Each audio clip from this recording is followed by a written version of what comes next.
할렐루야. 옆에 계신 분들께 항상 기뻐하라 이렇게 한번 고백하도록 하겠습니다. 얼굴 보시면서 인상 쓰지 마시고 항상 기뻐하라. 김경집 사님 인상 쓰지 마시고 항상 기뻐하라. 항상 기뻐해야죠. 네.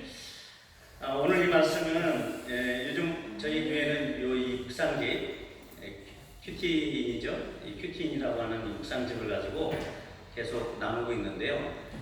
이사야서의 말씀을 가지고 묵상을 하고 있어요. 그래서 이스라엘 민족들이 처음에 이제 출애굽 사건이 이집트에서 이스라엘 민족이 그들이 원하지 않았지만 종의 생활을 하게 됐잖아요. 그리고 나서 이제 해방이 되었단 말이죠. 그리고 또 그 모든 것들을 보면 우리가 원해서 우리 부모한테 태어난 게 아니잖아요. 그럼에도 불구하고 인생의 종살이를 하다가 이렇게 해방되는 것처럼 출애굽을 하고 나오게 되는 사건들이 있었죠. 그리고 나서 그때 그 애굽 땅, 이집트 땅 가운데 들어갔던 그 야곱의 자손들이 75명이었단 말이에요. 근데 430년이 차고 나오게 된 인원이 장정만 60만이니까 한 최소 200에서 300만 정도의 인구가 그 많은 강성한 나라가 돼서 이제 나오게 되는 거죠. 그리고 오늘 성경 배경상의 이 이스라엘 민족은 또 그들이 가나안 땅에 들어가서 그들의 죄악과 또 특별히 지난주에 얘기했던 그 우상숭배 그 심각한 죄로 인해서 주변의 여러 강대국들을 통해서 하나님께서 채찍으로 이렇게 치시고 결국은 안 되다 보니까 바로 이제 바벨론이라는 큰 강대국을 통해서 포로로 끌려가게 되는 그런 일이 있었단 말이죠. 그게 이제 70년이 다 차고 이제는 하나님께서 그 페르시아의 그 고레스 왕이라는 그 한 왕을 세워서 이렇게 다시 이스라엘 땅으로 복귀시키는 그 장면입니다. 그 장면은 제2의 출애굽이라고 할 수가 있는 것이죠.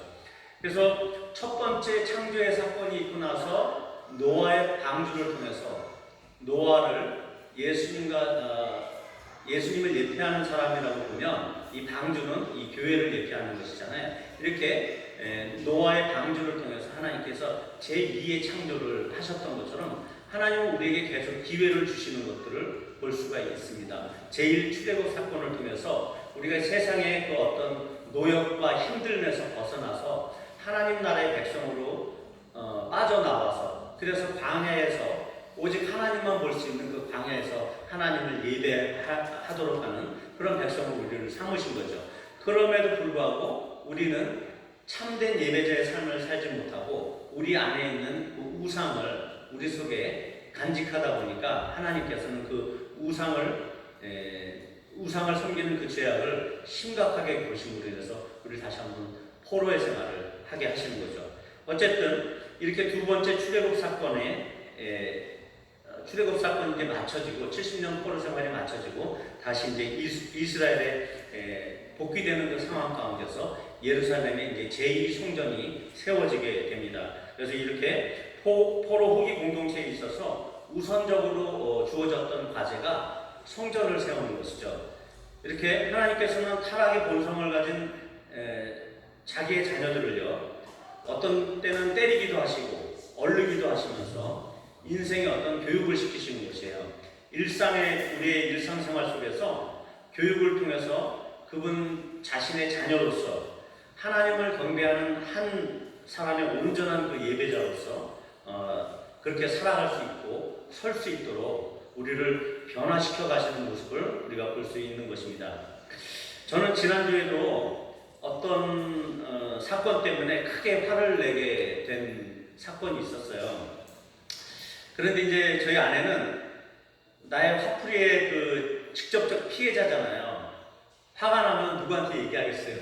아내한테 얘기하고 또 아내에게 책임을 돌리는 경우도 있죠. 그래서 그 직접적 피해자인 그 아내가 나의 어떤 그 화풀이를 받으면서도 끝까지 온유하고 또 겸손한 태도로 조금조금 저를 얼르는 그런 모습을 보면서 이제는 완전히 성숙한 단계에 이른 그런 모습을 보게 됐습니다. 옛날에는 조금 좀 좀 이렇게 저를 핀잔하는 것도 있었는데 이제는 그게 아니고 완전히 하나님 앞에서 좀 완전한 모습을 보이는 그런 걸 보게 됐어요. 아멘. 그러면서 제 생각이 어떤 생각이었냐면 그렇다고 하면 나의 분노 조절 장애도 이제는 뭐 치유하시는가 보다 이런 생각을 하게 됐어요. 아멘. 왜냐하면 저는 화를 참지 못하는 저희 못난 성격이 아직까지 안 고쳐지는 여러 가지 이유 중에 하나가 나랑 같이 살고 있는 아내에 대해서 하나님께서 어떤 테스트, 훈련을 아직 하고 계시는 것보다 이런 생각을 가졌거든요. 아멘. 근데 이제 아내가 나의 반응에 대해서 정말 예수님처럼 정말 성숙한 단계로 반응하는 모습을 보면서 야 이제 나도 이제 고쳐질래나 보다. 할렐루야. 아니 왜 거기서 그렇게 할렐루야를 하시는 거예요? 자, 네. 어찌됐든 그래서 이제 저희는 가끔 이런 얘기를 했어요. 저희가 재정이 막히는 때가 있잖아요. 네? 그럴 때가 있으면 하나님께서 우리가 재정이 많아서 누구를 도와줘야 될 때가 있으면 우리 주변에 많잖아요. 우리 친척들도 많고 그래서 도와줘야 될 상황이 있는데 그 사람에 대한 계획이 있어서 우리의 재정을 막으시나 보다 이런 생각을 하는 거죠. 왜냐하면 그 사람을 향한 하나님의 그 재정적인 훈련, 그 훈련을 통해서 그 사람이 온전히 하나님만을 바라보고 하나님만을 의지하는 그 훈련을 시켜야 되는 그런 과정 가운데 있는데 우리가 재정이 있다고 그 사람을 푼푼히 이렇게 도와주게 되면 그 하나님의 개입이 간섭을 받게 되는 것이죠. 그래서 우리 재정을 막는가 보다 이런 생각을 한 적도 있거든요. 근데 그런 것처럼 저의 이 약한 행동이 아내의 성품 훈련의 도구라고 했다는 거죠. 근데 그것은 어리석은 생각이에요. 저는 그냥 철저히 악인의 자리에서 그렇게 내 멋대로 화를 낸 거고 아내는 아내 나름대로 그렇게 하나님께서 그 배우자를 통해서 온전한 반응과 하나님 앞에서 그 온전한 성품을 훈련받을 수 있도록 그런 특권을 주시고 계셨던 것이죠. 자, 어찌됐든 제가 화를 내게 되는 그 수십 번, 수백 번의 그 동일한 그 상황 속에서 그렇게 쉽게 화를 내는 것은 그 화를 낸 것에 대해서 그렇게 후회함에도 불구하고 매번 그 순간을 참지 못하고 어떤 대생하게 폭언을 하고 뭐 운전을 하면서 폭주를 하고 욕을 하는 저의 이런 모습들은 어떻게 보면 어려서부터 혹은 청소년기에 어떤 순간부터 이제 제가 문을 열어놓은 것이죠. 화내는 것에 대해서 당연시하고 그것을 내가 표현하는 것이 자연스러운 것이다라고 이렇게 제가 허용을 했던 것이라는 것이죠. 그 폭력성이 내재해 있는 것이며 그것이 자라오는 과정 가운데 통제하는 것들에 대해서 교육을 받지 못했다는 것이죠. 그래서 이미 그런 상태에서 이미 어른이 되어버린 거예요. 그리고 이제 어른이 돼서도 직장일이 하다 보면 어떤 마감에 이렇게 막 휘몰아치는 일들이 있잖아요. 월말 마감을 줘야 되고 급하게 일 마감을 쳐야 되고 그런 진행되는 그런 그 직장일 가운데서 마음의 분주함과 화나는 마음들이 키워졌을 것 같기도 하고요. 저는 오토바이 킥도 했었거든요. 그러다 보니까 물건을 미리 쟁여놨다가 시간이 급박하게 한쪽 방향으로 다 실어가지고 가는 거예요. 인천을 간다 그러면 미리 인천 걸 받아놓고 나서 바로 출발하는 게 아니에요. 한 30분, 1시간 있다 출발해요. 그 사이에 그 과정에 나오는 물건들을 더 얹어서 가지고 그러다 보니까 늘 시간이 쫓기는 거예요. 그러니까 이제 급한 마음으로 갈 수밖에 없었던 거죠. 이런 삶의 정황들 가운데서 제 자신이 급하게 되고 화내는 그런 사람으로 점점 변모가 됐던 것 같아요. 그러면서도 교회에서는 뭐 집사가 되고 권사가 됐죠. 이제 감리교회에서는 권사라고 하니까 또 선교단체에서도 뭐 간사라고 이렇게 그런 타이틀로 섬기기도 하고 예수제자 훈련도 받고 남들이 볼 때는 신앙에 대한 어떤 지식이나 뭐 청년부 설교도 하고 그랬으니까 어느 정도 그럴싸한 신앙인으로 보일 수 있었던 것이죠. 그럼에도 불구하고 여전히 내 안에 있는 그 폭력성은 그런 상황만 다시 나한테 주어진다라고 하면 언제 터질지 모르는 폭탄과 같은 삶을 살고 있었던 것이고 바로 지난주에도 그렇게 폭 하고 이제 폭발을 한 거죠. 그렇게 이제 폭언을 하거나 이렇게 화를 풀 때는 내 머릿속에는 나의 이론을 가지고 이제 따지는 거죠. 그리고 나서 내 자신이 화를 낸 것에 대한 그 정당화를 내 머릿속에서 이제 계산을 하는 거예요. 내가 옳다는 것에 대한 그 변론을 이제 머릿속에서 작성을 하는 거죠. 그리고 그렇게 화나게 했던 그 원인들을 이제 남한테 다 던지는 거예요. 그리고 그렇게 폭발하는 순간에는 모든 게 이제 다 비관적으로 생각되어지고 비판적으로 생각하게 됩니다. 그리고 내 인생 자체가 비참해지는 거예요, 그 순간에. 그리고 막 남에 대한 원망, 하다못해 하나님에 대한 원망을 하게 되는 거죠. 그 순간에, 그 짧은 순간에 그런 생각들이 탁 하고 들어오는 거예요. 그리고 그런 폭력적인 어느 표정들을 내 자신은 직접 하지 않았다고 하지만, 간접적이다라고 하지만, 결국은 내 가장 가까운 아내에게 어떻게 보면 직접적이고 아주 신속하게 전가하고 전달하는 저의 모습을 보게 되는 것입니다. 왜 어린아이가 화가 나는 경우에는 막 자기가 씩씩거리면서 씩씩거리는 그런 모습을 엄마한테 막 표현을 하잖아요. 화났다고 하는 표현. 그런 거랑 똑같아요. 속으로는 왜 나를 안 알아주고 보살펴주지 않는 거야 하는 그 마음이 이제 제 안에도 있었던 거죠. 그리고 그러면서도 겉으로는 이제 어른인 것처럼, 하지만 여전히 어린아이의 모습으로 씩씩거리고 있는 저의 모습을 보게 되는 겁니다. 이 모든 환경을 하나님께서 섬세하게 창조하시고 또 짓궂은 그런 하나님이라고 내가 이제 그렇게 원망하고, 하다못해 어떤 경우는 내가 기독교인이 된 것조차도 후회하고 막 이렇게 비탄에 빠지는 경우가 있습니다. 그냥 예전처럼 그냥 멋대로 살까? 응? 개뿔만큼도 바뀐 것도 없는 인생인데 이렇게 잠시 인생을 이제 포기하려는 마음도 들 때가 있었던 거죠. 그러나 하나님께서는 결코 악을 조성하시는 분이 아니잖아요. 하지만 사탄은 이런 모든 악한 상황들을 조성하고 내 안에 화나게 하는 그런 생각들을 집어넣고요, 화나게 하는 그런 알고리즘을 만들어 놓은 거죠. 그래서 계속적으로 그런 환경만 되면 그 알고리즘으로 그냥 바로 즉시로 빠져들게 하는 그 계략을 가지고 나를 휘어잡는 것을 보게 됩니다. 그러나 하나님의 입장에서는 이런 그 일상의 상황들을 통해서 나의 반응을 계속 수정하시려고 하는 그런 테스트로서 부분적으로 이런 상황들을 허용하신다는 것입니다. 사탄은 그런 계기를 통해서 극도로 내가 화를 내다가 인간관계의 치명적인 실수 이런 것들을 저지르거나 어떤 경우는 살인을 저지를 수도 있겠죠. 아니면 내가 분에 못 이겨서 자살을 할 수도 있죠. 제가 옛날에 어디 영업을 할 때인데 그 청소부인데 그 청소부들의 모임 있잖아요. 이렇게 시에서. 그럼 거기 이제 들어왔는데 어떤 한 분이 없어졌대요. 왜 그런가 물어봤더니 그분이 화가 나가지고 술을 먹고 알코올을 마시고 불을 질렀대요. 자기 스스로. 화를 못 이겨서.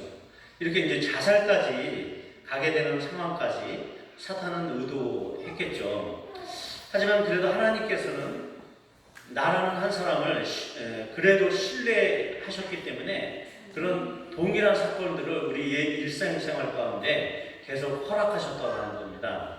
그래서 조금씩 그렇게 그런 악한 구조 속에서도 내 스스로 생각하고 반성하고 계속 수정하게 하시려고 하는 그런 교육을 하고 계셨다는 것이죠. 그런 환경 속에서 저의 상태를 이제 하나님께서 관찰하시고 끝까지 포기하지 않으시고 수없이 많은 기회를 주신 것이에요. 저를 계속 화낼 수 있게 하는 것은 일상생활의 여러 가지 환경에 대해서 어떻게 보면 노출되도록 일시적으로 허용하시는 것입니다. 이렇게 화를 내고 나면 뭐 제가 속이 후련하겠습니까? 뭐 쏟아낼 때는 후련하죠 물론.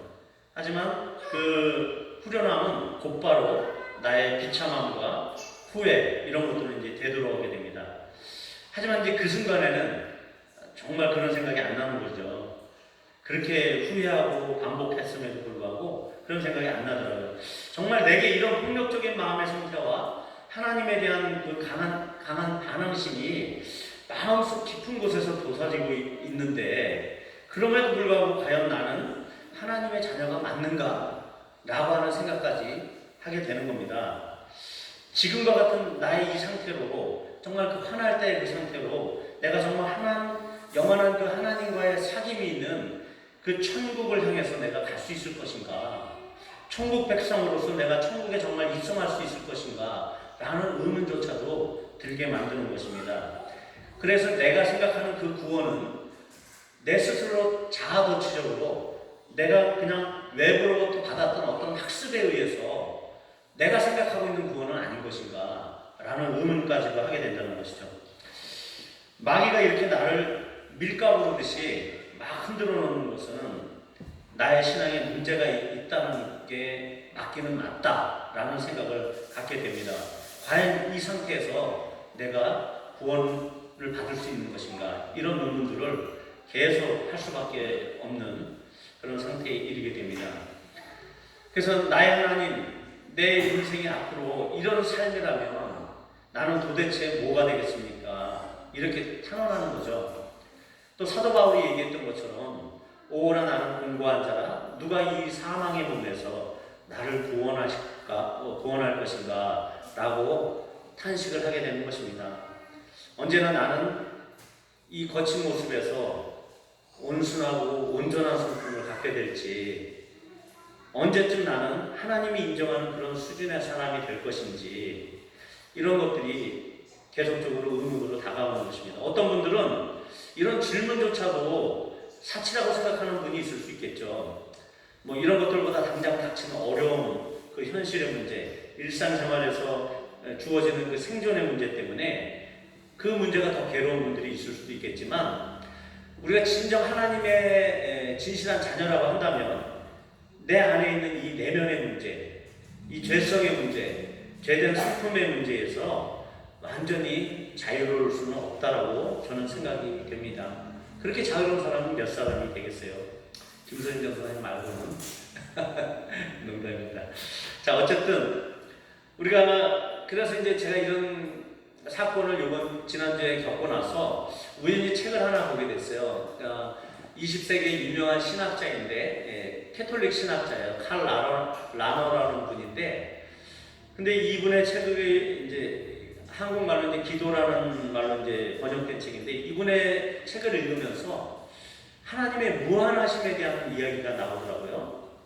그때 하나님께서는 하나님 안에 있는 그 속성, 그 무한하심의 속성 이외에 모든 것을 일시적인 것으로 창조하셨다라고 하는 내용이 나옵니다.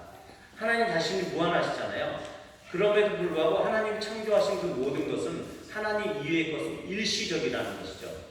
예, 그것은 그렇게 하는 것이 우리를 보호하는 수단이기 때문이라는 것이에요.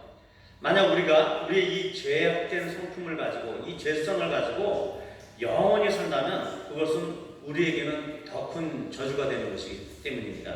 아담과 하와가 범죄하고 나서 하나님께서 에덴 동산 바깥으로 추방할 때 화영검을 가지고 다시 에덴에 못 들어오게 하셨잖아요. 그들이 에덴에 있는 생명나무를, 그 죄성을 입은 다음에 죄악된 상태에서 그 생명나무를 계속 먹게 된다고 하면 그건 그들에게 더 큰 저주가 되기 때문에 하나님께서 막으셨다는 이유와 동일한 개념입니다. 그러나 그 하나님의 무한하신 속성으로 인해서 반대로 우리는 우리의 삶이 무한히 넓어졌다라고 고백할 수 있다는 것이고, 실제적으로 그 하나님의 무한하심 때문에 우리의 삶이 좀 넓어졌어요. 우리의 삶의 폭이나 사고의 방식이나 우리가 생각하는 우리의 소망이나 이런 모든 것들이 훨씬 넓어졌다는 것을 기억하셔야 됩니다.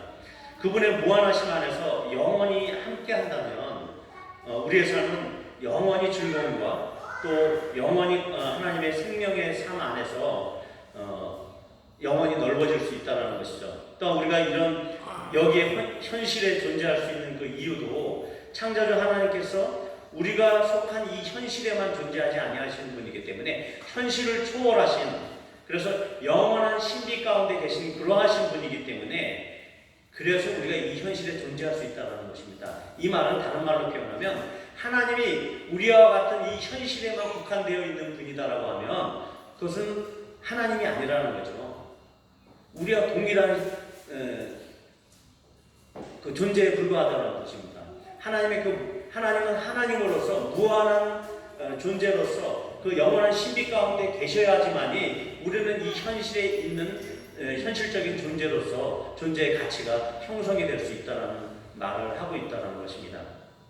그렇기 때문에 우리는 보이지 않고 영원한 신비 속에 계시는 하나님을 보이지 않다 보니까 그 하나님을 찾기보다는 당장 현재 있는 이 현실 속에서 우리가 만나고 경험하는 그리고 또 소유하는 그것들 때문에 나의 모든 것을 삼아버리는 삶을 사는 것이죠. 그리고 그 모든 것들이 점점 우리 안에 그런 것들로 채워지게 되는 것이에요. 그러면서도 우리는 자신들이 무엇을 하고 있는지 잘 모르고 있지만 오늘 하나님께서는 분명하게 이 부분에 대해서 밝히고 있는 것입니다. 우리가 지난주에 우상에 대해서 얘기했잖아요. 우리가 생각 가운데 갖고 있는 우리의 우상들에 대해서 이야기를 하고 있는데 결국은 우리가 우리 안에 채워져 나갔던 것들, 이 일상에서 일어나는 모든 것들 때문에 우리 안에 채워져 나갔던 생각들이나 어떤 사건들을 가지고 이런 것들을 마침내 우리 안에서 견고히 세우고 쌓고 누적하고 이렇게 돼가지고 결국은 그것이 우리의 경배를 받게 되는 그런 이상한 상황이 발생이 된 것이고 그 경배를 받는 그 대상이 우상이 되어버렸다는 것을 우리가 발견할 수가 있는 것입니다. 어쩌면 우리 대부분의 사람들은 죽을 때까지 그 우상을 발견하지 못하고 죽는 사람들이 대부분일 수도 있습니다. 그렇게 많은 인생들은 자기의 우상을 섬기다가 결국은 아무런 의미 없이 죽게 되는 이성 없는 짐승처럼 살다가 가는 것인지도 모르겠습니다. 참으로 비통한 일이 아닐 수 없어요. 이런 과정들을 통해 우리는 다른 어떤 것도 우리 마음속에 더 이상 받아들일 수 없는 딱딱한 돌덩어리 우상처럼 굳어진 마음이 되는 것입니다. 내가 학습되어졌고 내 안에 채워졌고 계속 내 안에 누적되어졌던 그 어떤 사고 이런 것들 때문에 우리는 이미 마음이 굳어진 거예요. 그거 이외에는 받아들일 수가 없는 거예요. 딱딱한 돌덩어리 우상처럼 이렇게 하루밤처럼 이렇게 만들어놓은 그 우상이 우리 안에 자리 잡게 되는 것입니다. 그러나 하나님께서는 내 안에 있는 이 모든 우상들을 거듭거듭 무너뜨리기를 원하시고 우리가 올바로 하나님만 바라보고 하나님의 모든 말씀에 부드럽게 순응하는 그래서 그 말씀의 열매를 우리의 일상생활에서 맺어가는 그런 삶을 원하신다는 것이죠. 그것을 위해서 이 일상생활이라고 하는 우리의 남은 인생을 우리에게 허락하고 계시는 겁니다.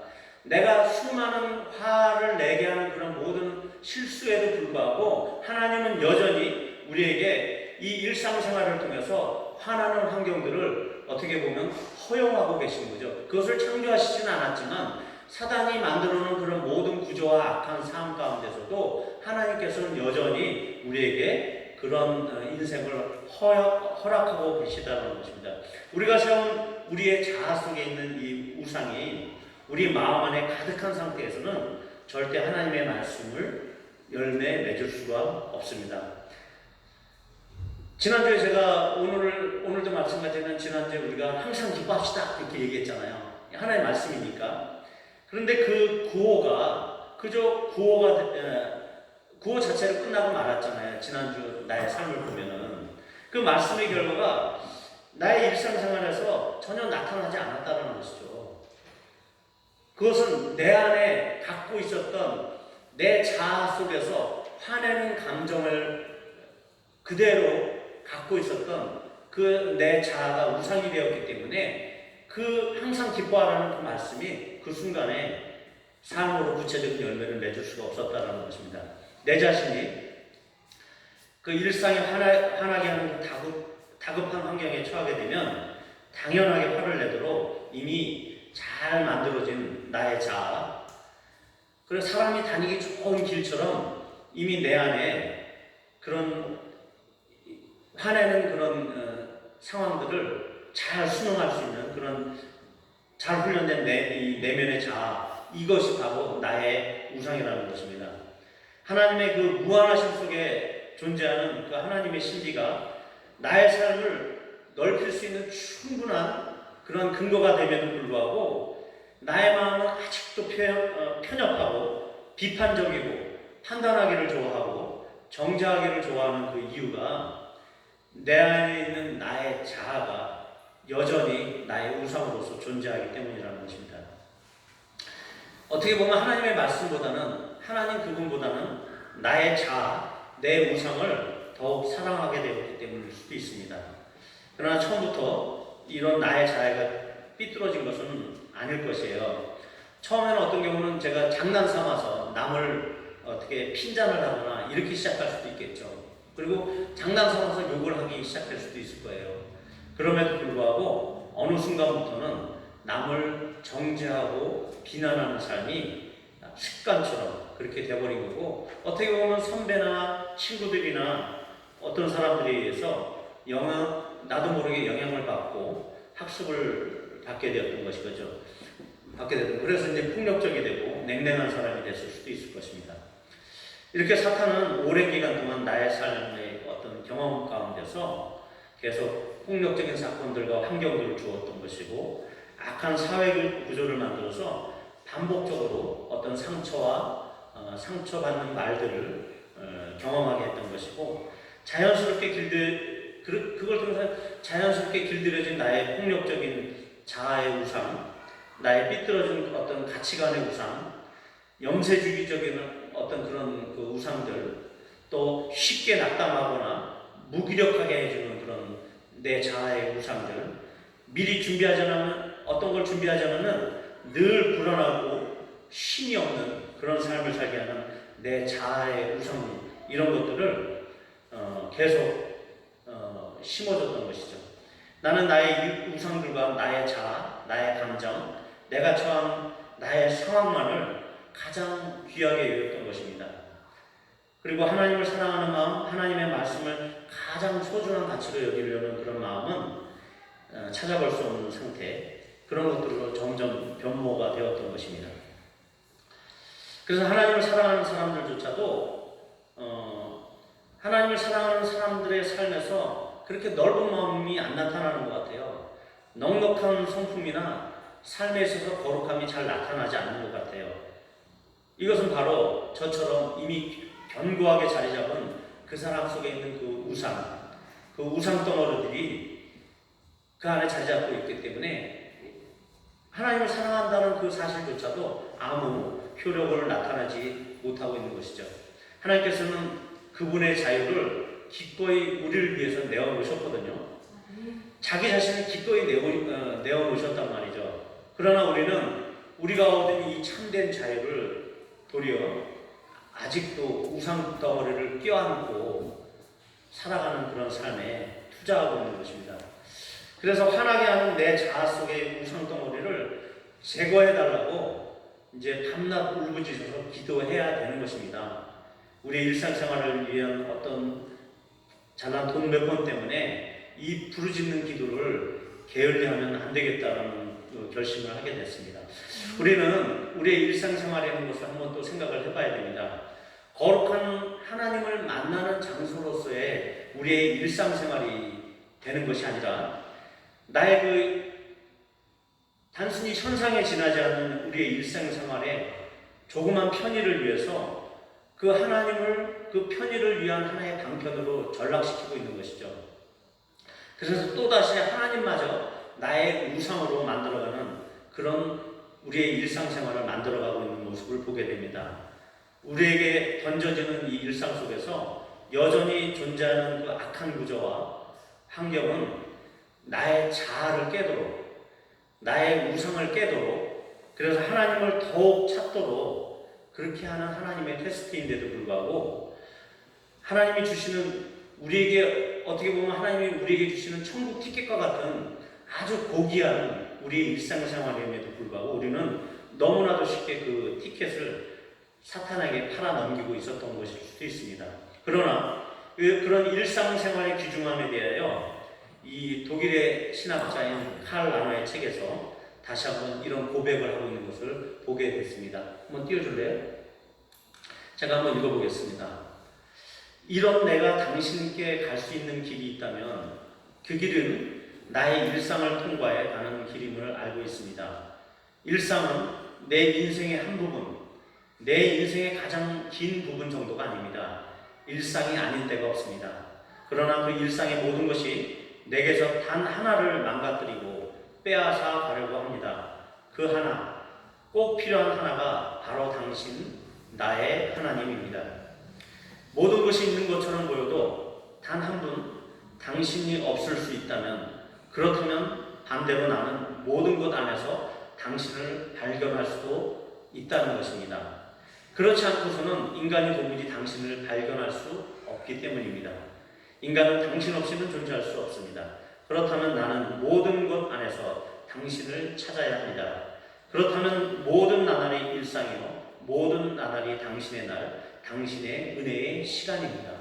하나님께서 이렇게 우리에게 주신 이 일상은 하나님의 은혜, 하나님을 찾을 수 있는 도구로서의 일상이라는 것입니다. 그래서 이 일상에서 주어지는 그 단 한 가지, 우리가 찾고 갈구해야 되는 그 한 가지는 바로 하나님 그분 한 분이시라는 거죠. 이처럼 하나님께로부터 우리에게 주어진 우리의 일상생활은 하나님의 발견 장소인 것입니다. 우리의 소품의 또한 훈련 장소인 것이죠. 영원한 하나님의 자녀로서의 그 자격을 테스트받는 은혜의 장소가 바로 우리가 살고 있는 현실 세계인 것입니다. 그래서 우리는 이 은혜를 생각하면서 우리의 영혼을 위해서, 우리의 이 불쌍한 자아를 위해서 더 울부짖어서 기도해야 되는 필요가 있는 것입니다. 이 나의 자아 속에 여전히 견고하게 서 있는 이런 폭력적인 우상, 조급함의 우상, 무기력의 우상, 외로움의 우상, 쉽게 상처받는 그 마음의 우상, 또 어떤 경우는 이성이라는 우상, 이 이성, 또 우리 자신 속에서 깊이, 우리 자신 속으로 계속 깊이 빠져들어가려고 하는 그런 우상, 또 어떤 두려움을 주려고 하는 그런 우상들, 하루에도 몇 번씩 천국과 지옥을 넘나드는 그런 감정 기복의 그런 우상들, 또 내 자아 속에 숨어있는 이 모든 것들이 더 이상 나의 아름다운 삶을, 이런 하나님께서 주신 이 아름다운 일상생활을 파괴하지 못하도록 오히려 그 우상들이 회파되어지고 가루가 되어지도록 정말 열심히 기도해야 되겠다는 생각을 우리가 가져야 된다는 것입니다. 우리 일생일대의 작업은 바로 이 작업이 되어야 된다는 것이죠. 우리의 일상생활 가운데 가장 가치 있는 그것이 무엇입니까? 네, 일상생활을 통해서 얻어지는 어떤 일시적이거나 한시적인 그것으로 여전히 우리가 기뻐하고 있는 것은 아닙니까? 우리의 영혼을 위한 작업, 우리 내면에 숨겨진 이 우상들을 제거하는, 뽑아내는 이 영적인 작업을 해야 되는데, 우리에게 남아있는 그런 것들이 우리에게 남아있는 우리 인생의 참된 가치임에도 불구하고, 또한 우리에게 주어진 이 은혜의 일상생활이 참 의미를 찾아가는 그 삶을 살아감에도 불구하고 우리는 여전히 그런 것들에 빠져 있을 수 있다는 것입니다. 앞에서 저는 하나님 안에 있는 그 측량할 수 없는 무한한 신비 때문에 우리가 여전히 보호받고 있다라고 이야기했습니다. 그렇기 때문에 그 무한하심 안으로 우리는 더 들어가기를 힘써야 된다는 것입니다. 그리고 그 반대로 일상생활 속에 우리가 빠져들려고 하는 그런 그때 우리는 다시 한번 경계심을 가지고 기도해야 된다는 것입니다. 결론적으로 오늘 말씀을 마무리 짓겠습니다. 우리가 오늘 초대 읽었던 말씀 안에서 우리의 그 참 자유의 날을 소망하게 됩니다. 그리고 그 안에는 하나님의 큰 위로가 있었어요. 말씀을 다시 한번 띄워줄까요? 우리 다시 한번 읽어볼게요. 제가 읽도록 하겠습니다. 좋은 소식을 전하며 평화를 공포하며 복된 좋은 소식을 가져오며 구원을 공포하며 시온을 향하여 이르기를 내 하나님이 통치하신다 하는 자의 산을 넘는 말이 그지어지 아름다운가. 우리 하나님께서 우리를 통치하고 계시다는 말씀입니다. 8절에 그들의 눈이 마주 보리로다. 그들은 파수꾼들의 소리로다. 그 하나님과 우리가 대면하고 이 세대를 바라보면서 우리가 파수꾼의 역할을 하면서 이제는 하나님과 더 친밀한 교제와 그분을 대면하는 삶을 표현하고 있는 것입니다. 9절에 보니까 너 예루살렘의 황폐한 것들아 이제는 노래하라 이렇게 예고하고 우리 심령 안에 이 황폐해진 그 심령 안에 있던 것들이 이제는 새롭게 하나님을 노래해야 된다는 것이고, 이 수정 작업을 위해서 하나님께서 시온으로 오고 계시다, 이 말씀을 구절에서는 또한 하고 있는 것입니다. 그리고 11절에서는 이제는 너희가 그래서 떠날지어다 거기에서 나오고 이제는 부정한 것을 만지지 말지어다. 너희가 그 바벨론 땅에서 섬겼던 그 우상들을 동일하게 너희 심령 가운데 있는 그 우상들을 이제는 만지지도 말고 속히 떠나라. 그래서 그 가운데서 나오고 여호와의 기구를 내는 자들처럼, 제사장처럼, 또한 레위인들처럼 이렇게 너희 스스로를 정결하게 할지어다, 이렇게 말씀하고 있는 것입니다. 그러면서 마지막에는 그런 작업들이 황급히 나오지 않으며 도망하며 이루어지는 것이 아니라 하나님의 보호하심과 호유하심과 하나님이 우리를 여전히 사랑하심으로 인해서 일상생활에서 그렇게 주어지는 그런 모든 혼란스러운 환경 가운데서도 여전히 우리를 사랑하시기 때문에 이런 환경들을 우리에게 던져주고 있는 것이기 때문에 그런 환경들을 너희는 와라. 내가 통감 가운데 하나님이 호유하시는 것 가운데 이 모든 것들을 처리하고 내가 서두르지 않을 것이다 라고 하는 확실한 하나님의 위로를 체험하라고 하는 것입니다. 이렇게 하나님의 위로와 구원하심, 그의 통치하심이 반드시 저와 여러분을 참으로 자유로운 영혼의 상태로 이르게 하실 것입니다.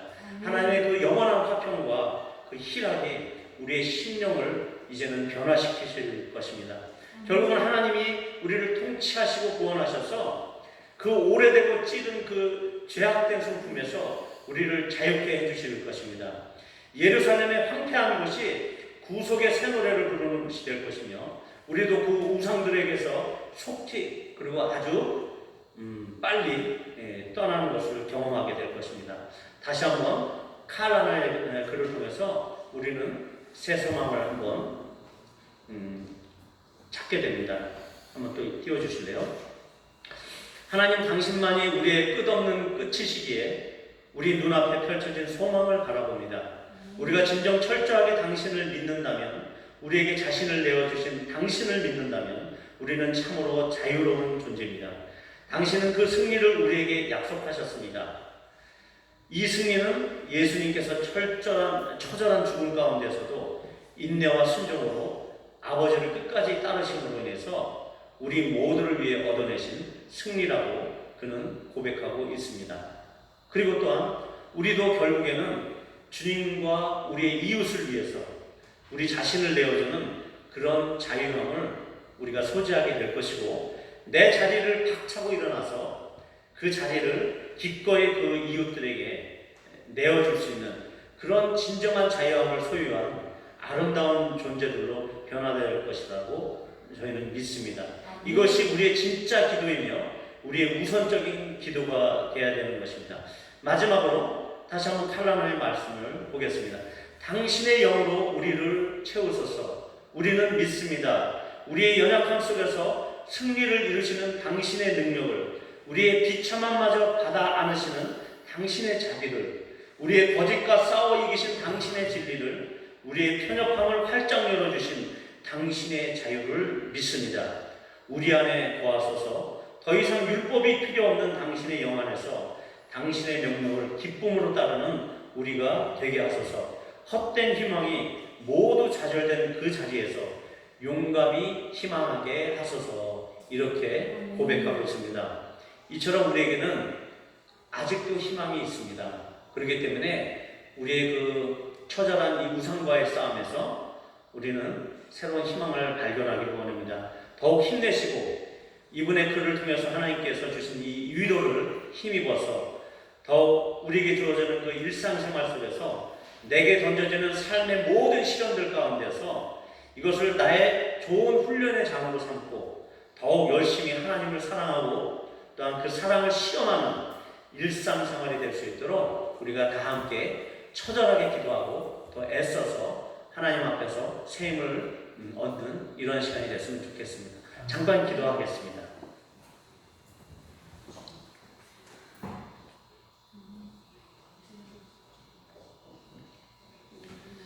그래서 우리 자아 안에 있는 아직도 뽑혀지지 않은 그 단단한 우상 덩어리, 내가 몇십 년을 붙들고 있었던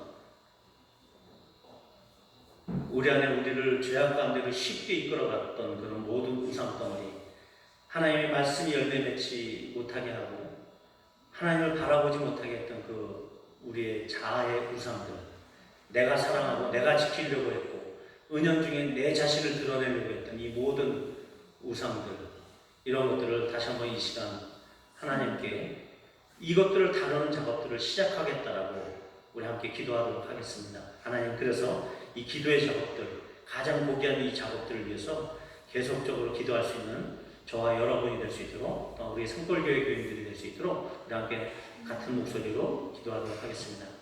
하나님 아버지 감사합니다. 오늘도 우리에게 하나님